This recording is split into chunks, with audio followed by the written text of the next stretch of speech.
Got some birds up there singing. Beautiful day. I'm in Simi Valley, California. This is where Raleigh Electric is headquartered, and I'm looking at the Superbe.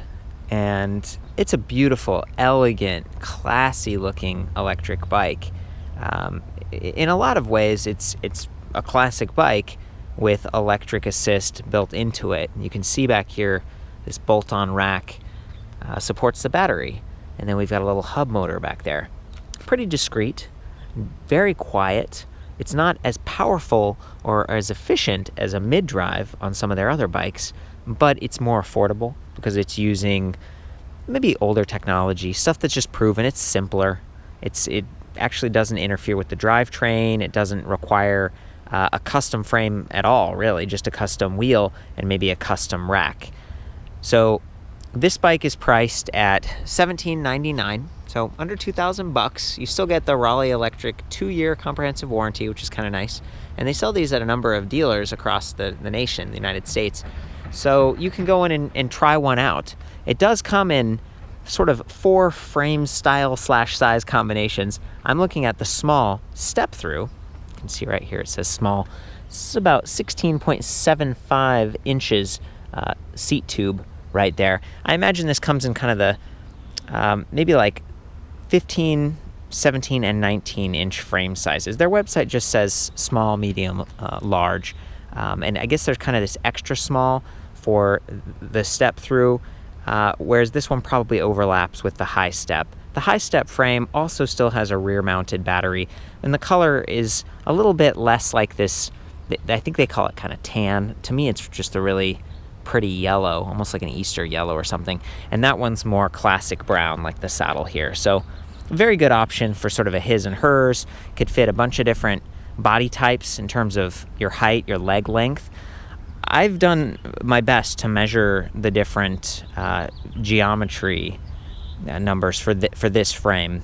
And I really like the step-thrus personally because they're so easy to approach and stand over like this.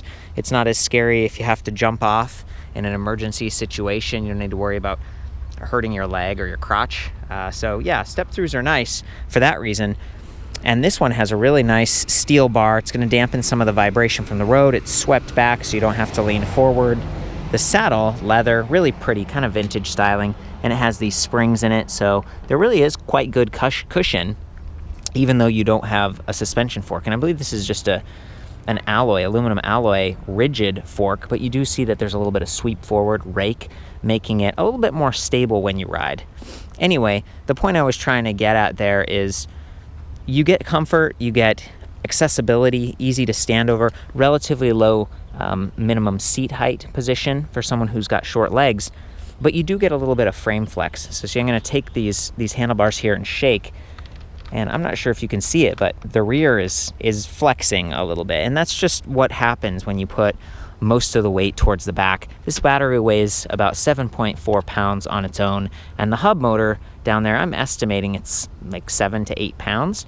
It's rated at 350 watts. I ran onto the TransX website to look up the R15, and it says 250 watts on their website. Maybe that's just a branding thing because I'm in America right now and, you know, like more power and all that. But it also said that the Newton meters of torque was rated between 15 and 45, which is pretty good. That's pretty powerful.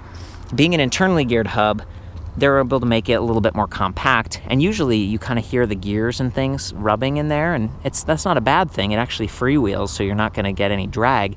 But those gears upconvert this tiny motor that's spinning fast, and they kind of slow it down, but they give you more power. It's been working great. Like, no, this is not the most powerful hub motor in the world, but it's so small and compact and lightweight. I'm pretty impressed with it. So that's the R15. And it is running on 48 volts. So you can see the battery up here says 48 volts, 8.8 amp hours. So it's like 422 watt hours. I'd say this is kind of average size, but because it's not running at 36, you're getting a little bit more efficiency in transferring the electricity throughout the bike. And you can see down here there's a little cable so you could wire in some lights. So maybe you could work with your shop and replace this reflector, or maybe add another light attachment here, and then the same thing up front. I love the way they set these bikes up with the extra wiring, because I personally love to have lights, and especially ones that run off the main battery. You don't have to worry about turning them off. They just turn off automatically when you turn the bike off. You don't have to worry about charging them or taking them off every time you park if you're going to like a concert series in the summertime or riding with your friends to the library. It's just harder to steal and mess with permanently screwed on lights. So yeah, that's an option I always go for if I can. We've got these aluminum alloy fenders. They're pretty sturdy, and I love that they're paint matched along with this rack. Even though it's just kind of a bolt-on, over time you might want to double check it, make sure it's not rattling loose. It does say that it's rated at 25 kilograms, so that translates to roughly 55 pounds. That's quite a bit of weight, but pretend that you've already taken like 10 pounds with the battery, even though it's only 7.4. It just, don't overload it. This is pretty standard gauge tubing, so you should be able to clip on panniers, and some of them have like a little bungee clasp or a plastic rod that sort of slides through to keep them secure. You could put a trunk bag on. Be careful about where you mount your lights, because if you put it on your seat post, it could kind of get blocked if you have a trunk bag, and it could get blocked by the battery because that's already taken up several inches. It does come with this cool triple bungee clasp thing, so you could just toss your coat on there and strap it down and you're ready to go. And they managed to squeeze in bottle cage bosses up here on kind of this top tube. That's really nice. It's great to be able to bring along some liquids. It's far enough forward that you still have a decent space to stand over the frame, but it could get a little crowded. So back to adding a bag or something like that, that might be your best option.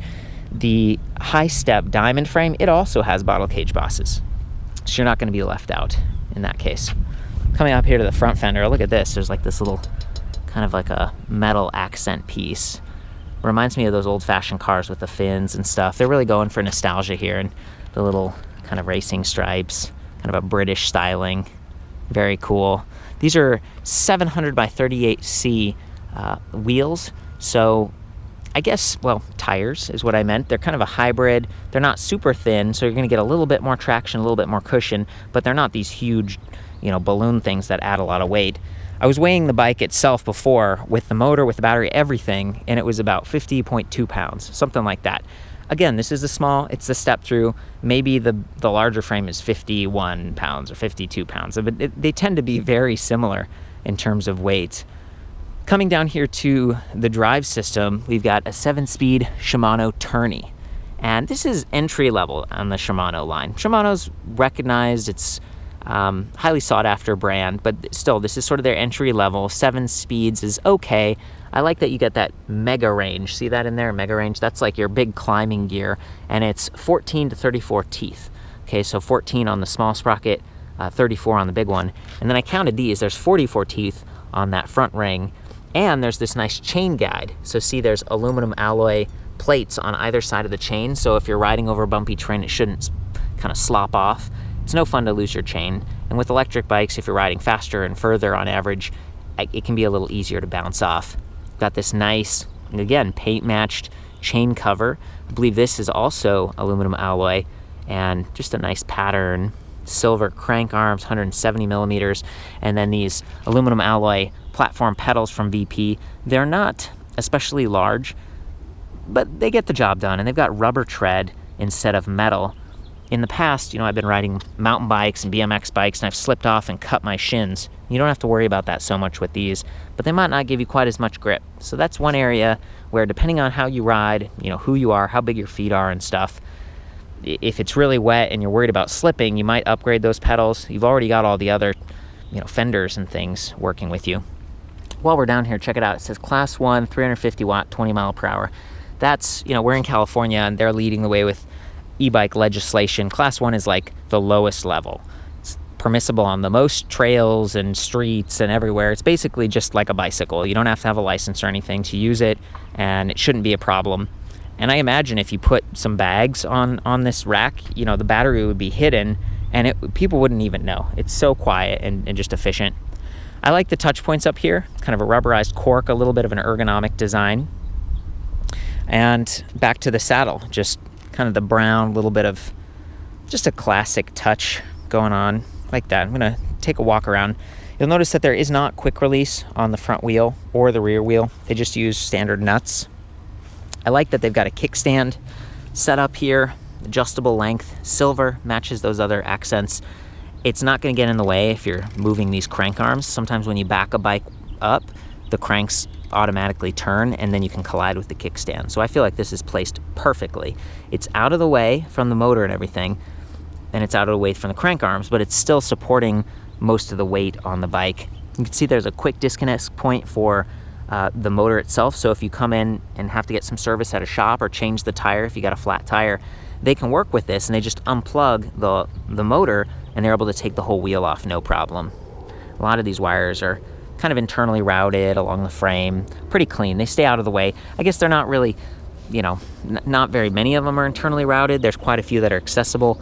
That's not terrible, but that comes back to just the price point. I mean, you could argue that they're easier to reach and work on because they aren't internally routed, you know, and I feel like they're hidden, and that's really what I care about. I want the frame to look nice. You don't want too much black, messy stuff going on, or areas that could get snagged.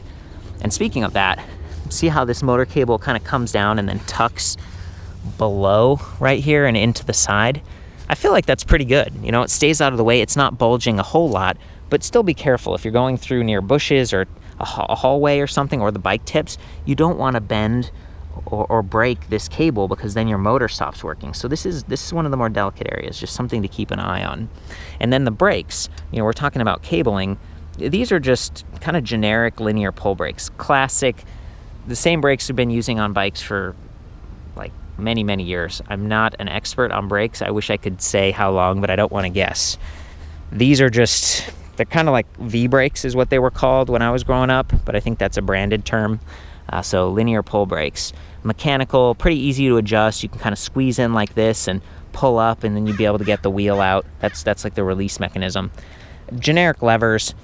I saw a Pro Max printed on the side of one of the little brake pads. So they're probably all Pro Max, that's decent. I see that on a lot of electric bike stuff.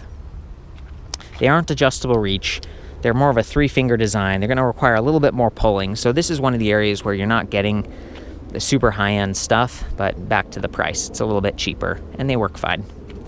Here's the charger for the bike. It's 2 amps, so that's kind of average.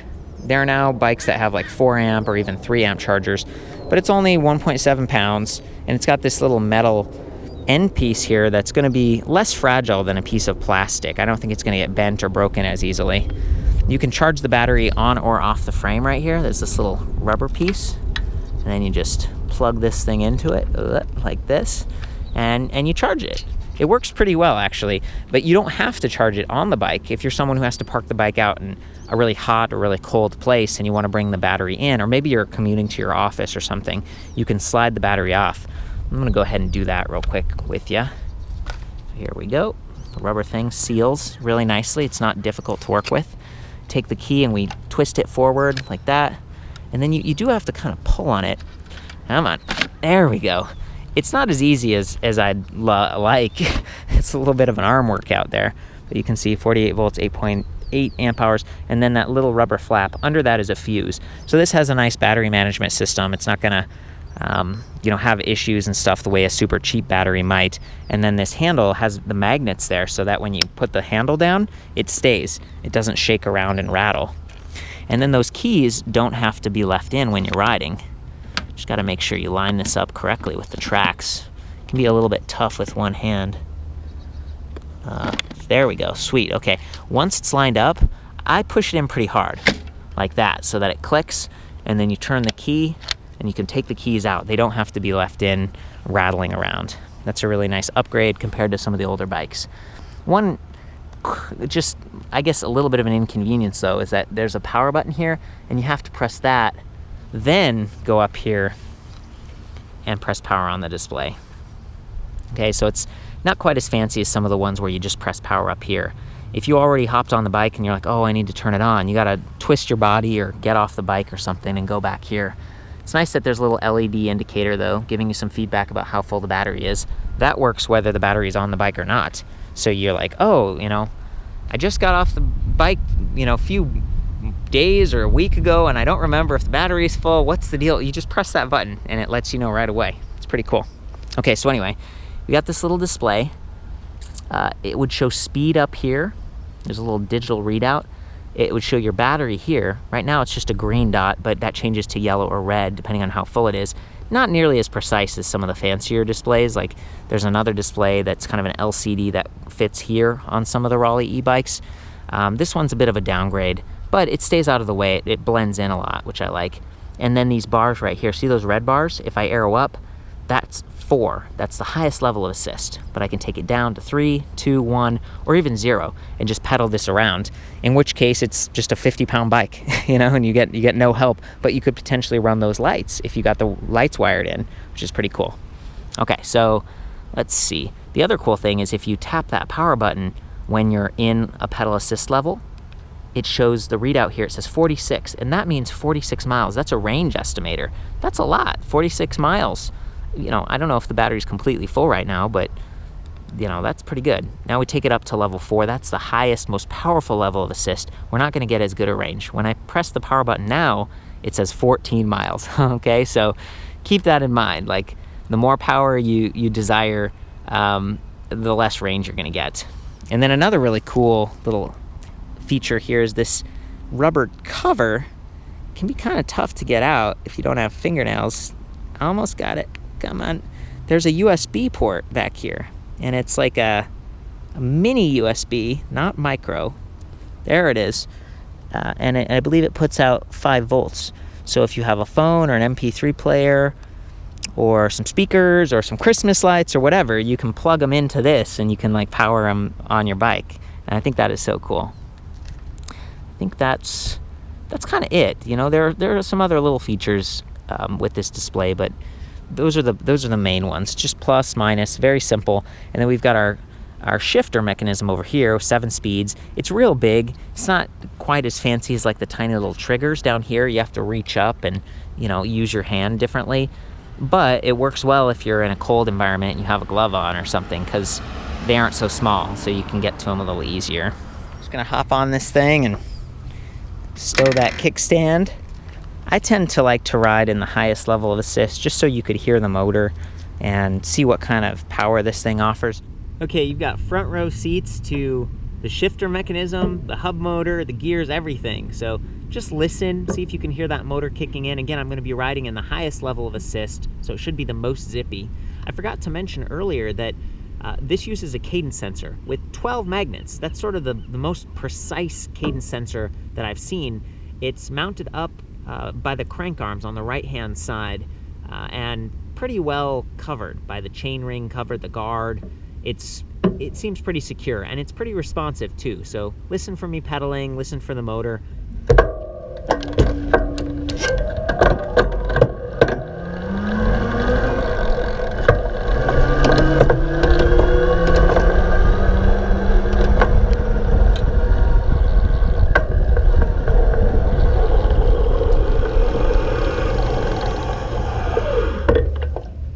Now you might have heard the motor cut out there, and that's because I hit 20 miles per hour. Again, I'm on flats right now, just in a parking lot, and it's surprising how fast this thing is, even though it's like kind of a more, you know, basic hub motor and stuff. It still does a great job, and it's an example of how the older technology has just been refined. Down there, that's where those magnets are that I was talking about. They're right there on that plastic disc, and then they pass a little sensor at the bottom bracket so it knows when you're pedaling.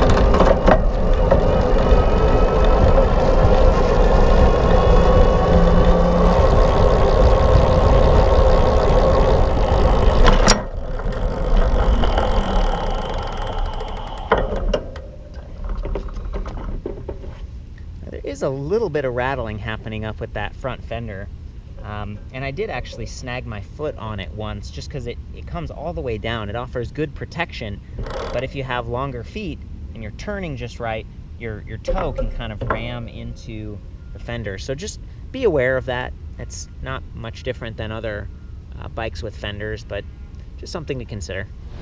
And I just wanted to show again what it looks like with me seated on this. You know, I'm really not having to reach forward too far. The handlebars are right there. I've even got a little bit of a bend. My back, my neck are more relaxed, and then I'm able to spot traffic, to kind of look around, talk to my friends if I want to. It's way less aggressive, and you know, my body's not as aerodynamic, but I'm still getting, you know, good pedal reach. Even though this frame's a little small for me, I was able to raise the seat post. It's just more comfortable than some of the other bikes, even though it doesn't have suspension and some of that stuff. Just the touch points and the geometry of it, like the way it's set up, are pretty good. One thing you could do is swap out that seat post. This is 27.2 millimeters in diameter. You can buy suspension seat posts, just like a suspension fork. It's got like a little rubber elastomer, or some of them have springs. There's one called the Thudbuster Body Float. There's another one called, what is it, Suntour NCX, and then some really cheap ones on Amazon. They don't give you as much travel, and they're not quite as comfortable, but it's just an option if you're someone who really wants that comfort. I must say, though, that the saddle with those springs is actually quite good. You know, you get a good value for this bike, and I'm enjoying just cruising around on it. Woohoo! But I mean, I barely heard the motor at all. And one of the cool things about it is, you know, it's independent of your drivetrain. So the mid drives, if you're shifting and the motor's helping you, you kind of have to worry, like, am I gonna mash the gears? Not the case here. You can shift, it's just you pedaling, not the motor. And man, I'm climbing right now really easily. Whoa, trying to do the no hands here, seeing how stable it is. I was talking about the rake before. This is really satisfying. Like, that's not a huge hill, but I mean, look at this. I'm up to 15, 16. I'd need to change gears to be really efficient, but let's try this hill here. I only weigh 135 pounds, so I'm not giving the bike like a huge workout, but I'm climbing. You know, I'm having to work a little bit more, but it's definitely helping.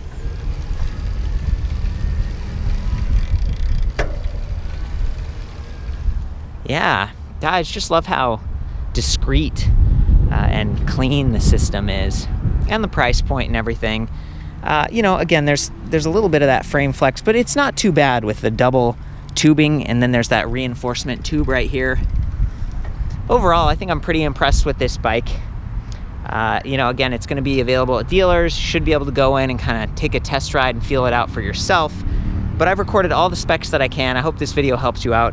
That's the Raleigh Superbe IE. For the full written review, I'll see you back at ElectricBikeReview.com. Of course, have fun out there. Maybe you add the lights or something. Ride safe.